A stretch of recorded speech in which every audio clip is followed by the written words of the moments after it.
Deku vs Todoroki has one of the greatest subversions I've ever seen. The typical road established by stories like Yu Yu Hakusho, Kenshin, One Piece, and Naruto is this.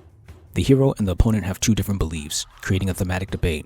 By the end, the hero wins the physical and thematic battle. MHA subverts this by making Deku win the thematic debate, but lose the physical battle.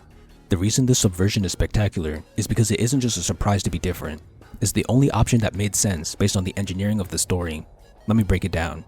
These are two diagrams I developed for writing effective themes.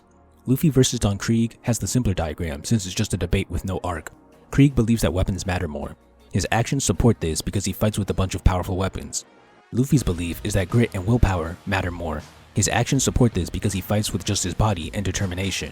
In the climax of the fight, Luffy proves his side right by tanking all of Krieg's weapons with grit and beating him with just his body, no weapons. In a good thematic execution, the climax will have an action that proves the hero's belief right. Now, Naruto vs Gaara. Gaara believes that strength comes from solidarity. He keeps others away and fights alone. Naruto believes that strength comes from fighting to protect those you love. He proves it by getting a power boost from trying to defend Sasuke and Sakura.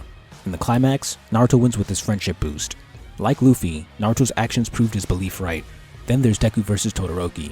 Todoroki believes that his flames are his father's, who he hates. His actions are not using fire.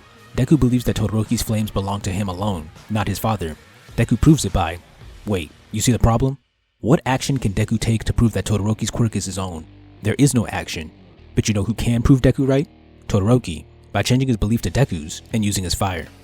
Now, why does Deku have to lose? Because of this diagram.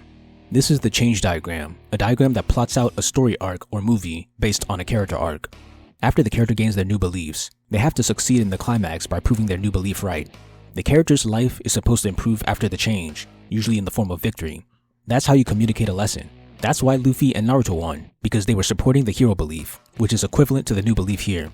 Deku had the hero belief and then gave it to Todoroki, which is his new belief. So if Todoroki lost, there would be no climactic action proving Deku right. Adopting Deku's belief would not have benefited him in the climax. Through Todoroki winning by using his fire that is his alone, he proved Deku right. Furthermore, Deku had no way of proving the theme on his own, so winning wasn't necessary for him. In conclusion, normal subversions go against traditional story engineering, but the way this moment appears as a subversion, but is also the best/only option from a traditional engineering perspective, is what makes this subversion phenomenal.